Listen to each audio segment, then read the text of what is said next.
नमस्कार, मी विद्या शेळके. आज मी आले होते माझ्या बहिणीच्या मुलाच्या साखरपुड्यासाठी.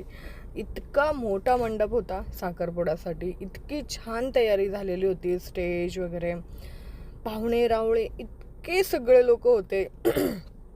आमचे थोडे कमी पाहुणे होते, मुलीकडचे खूप पाहुणे होते. खूप चांगली तयारी केलेली त्यांनी. इतकं छान कार्यक्रमाला एक स्वरूप दिलेलं होतं.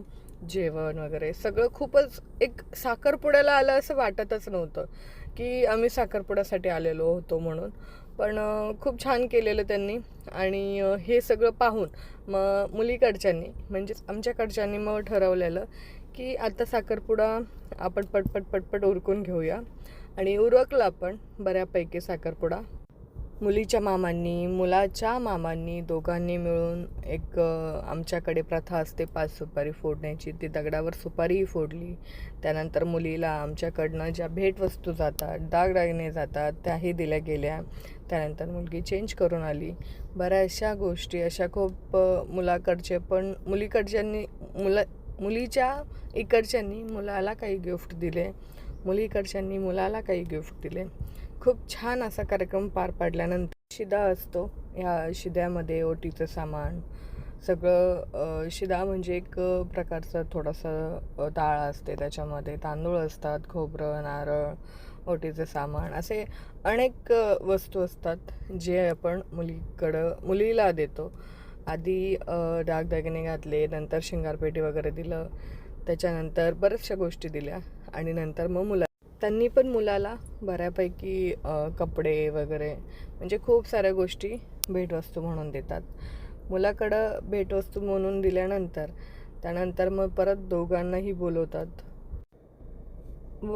टर्न बाय टर्न म्हणजे आमच्याकडे पूजा करतात. आधी मुलीकडचे साखरपुड्याची पूजा होती. मुलीला बघणं, परत तिला भेटवस्तू देणं, त्यानंतर मुलाला बघणं, मग त्याला भेटवस्तू देणं, आणि नंतर परत दोघांनाही सोबत साखरपुड्याच्या पूजेसाठी बोलवले जातात. खूप सारी पब्लिक होती, खूप लोक आलेले होते. खूप लोकांचा सहभाग होता ह्या नातेवाईकांचा. मुलीकडचे जास्त होते, मुलाकडचे इतके प्रिपेअर नव्हते किंवा इतके तयारीत नव्हतं आम्ही, की आम्हाला कल्पनाच नव्हती की कार्यक्रम इतका मोठा आहे म्हणून. तर आम्ही खूप कमी लोक होतो. तर त्याच्यानंतर मग दोन्ही लोकांनी ठरवून तर हेच सुपारीचं म्हणजे साखरपुड्याचं कार्यक्रमातच लग्नही आटपून घेण्याचं प्लॅनिंग करून ते पुढे लग्न समारंभासाठी परत डबल तयारी स्टार्ट केली होती. सुपारीचा कार्यक्रम पटपट आटपून घेतला कारण की अनाउन्समेंट सुपारी होण्याच्या आधीच त्यांनी केलेलं होतं की आता साखरपुडा झाला की आपण लगेच लग्नाची ही तयारी करणार आहोत. साखरपुड्यामध्ये आमच्याकडे त्यांच्या जे ओटी भरायला 5 सवासणी असतात त्यांच्यासाठी हे गिफ्ट आणलेले होते. त्यांना हे सगळं सामान देतात. आमच्या इथे प्रथा आहे ती. ते सगळं सामान त्यांना दिलं गेलं. नंतर साखरपुड्याला आम्ही दिलेली साडी, मुलाकडच्या लोकांनी दिलेली साडी घालून मुलगी येते. दोघांना साखरपुड्यासाठी तयार केलं जातं. आणि साखरपुडा झाल्यानंतर परत लग्नाची तयारी इतकी फास्ट करायची होती की वेळ खूप कमी होता आणि एकदमच सगळं वेळेवर ठरल्यामुळं सगळ्यांचीच धावपळ होणार होती, ते मुलीकडचे असो किंवा मुलाकडचे असो. त्याच्यानंतर साखरपुडा पटपट उरकून घेतला आणि जेवणं वगैरे ची तयारी ऑलरेडी झालेली होती. साखरपुडा झाल्या लगेच आम्ही सगळे जेवायला बसलो. जेवणं वगैरे केले. जेवणं वगैरे झाल्यानंतर आम्ही पण लगेच निघालो की आपल्याला पण जायचं आहे सामान वगैरे आणायला. त्यामुळं आम्ही पण लगेच निघालो. तिथेच जवळच काही गाव होतं, तिकडनंच मग त्या गावातूनच आम्ही सामान घेऊन आलो. आणि हा आमचा दुसरा नवरदेव.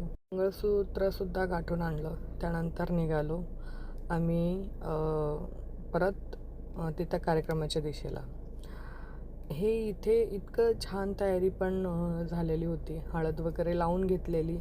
त्यानंतर परत नवरदेव आमच्यामध्ये मारुतीच्या दर्शनाला जातो, मिरवणूक होती. ते सगळ्याच गोष्टी खूप शॉर्टकटमध्ये कराव्या लागल्या. म्हणजे इतर टायमाला नॉर्मली एक 3-4 दिवसाचं लग्न एकाच दिवसांमध्ये काही तासांमध्ये कंप्लीट करणं हा खूप मोठा टास्क होता. हे मंडळी मंडपात जमले. मिस्टरांना म्हटलं इकडे बघा. मिस्टर, भाऊ आणि वडील सगळे बसलेले होते. DJ वाजत गाजत आलेला. मांडव आता थोडा थोडा सुना वाटत होता, कारण की बरेचसे पाहुणे निघून गेलेले होते, पण बऱ्यापैकी पाहुणे होते. पण त्यानंतर आमच्याकडे तुळस ठेवलेली असते. त्या तुळशीचा प्रवास असा असतो की ज्यावेळेस अक्षदा चालू राहतात, ज्यावेळेस सगळे मंगल अक्षदा वगैरे बोलतात, तेव्हापासून म्हणजे वरमालापर्यंत ते आईकडचे मुलीकडचे त्या तुळशीला पाणी घालतात, अशी प्रथा चालू होती. फायनली नवरा नवरदेव आमचे मंडपात आलेले होते, स्टेजकडे आलेले होते आणि लग्नाची तयारी सुरूच करायची होती. म्हणजे वरमाला स्टार्टच करणार होते. तर त्यानंतर परत मध्येच एक छोटासा ब्रेक घेतला. सगळ्यांचेच जे मुलीकडच्या लोकांनी मुलाकडच्या लोकांचे स्वागत वगैरे केले. त्यानंतर मग मुलांचे आणि तिकडच्या लोकांचं जे म्हणतात येही भेट ती सुरू केली. येही भेट झाली, व्याही भेट झाली. त्यानंतर अजून इतर लोकांचे त्यांना स्वागत करायचे होते, पण ते पण खूप शॉर्टकटमध्ये घेतलं मग. आणि हे मुलीचे नातेवाईकांचा फोटो होता, त्याची पूजा केली. माझ्या बहिणीचा मुलगा रिपोर्टर आहे आणि हे सगळे त्याचे फ्रेंड्स पण आलेले होते मुंबईवरनं, आणि तो मुंबईलाच TV9मध्ये काम करतो. आणि त्यानंतर मी आहेर वगैरे केला. आहेरमध्ये आधीच्या पप्पाचं नाव व्यवस्थित लिहिलं की नाही ते पाहिलं. 1000 रुपये आहेर केला. त्यानंतर कारण की काही गडबडीमध्ये सगळ्याच गोष्टी होत होत्या. त्यानंतर मग लगेच मंगलाक्षदा चालू झाल्या.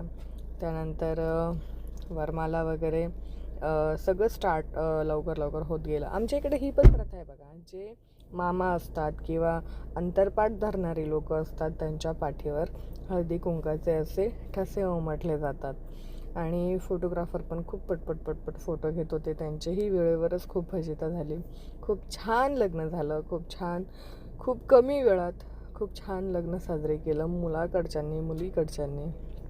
आणि त्यानंतर आम्ही निघालो, हे आमचे सरपंच, आणि आम्ही निघालो घरी.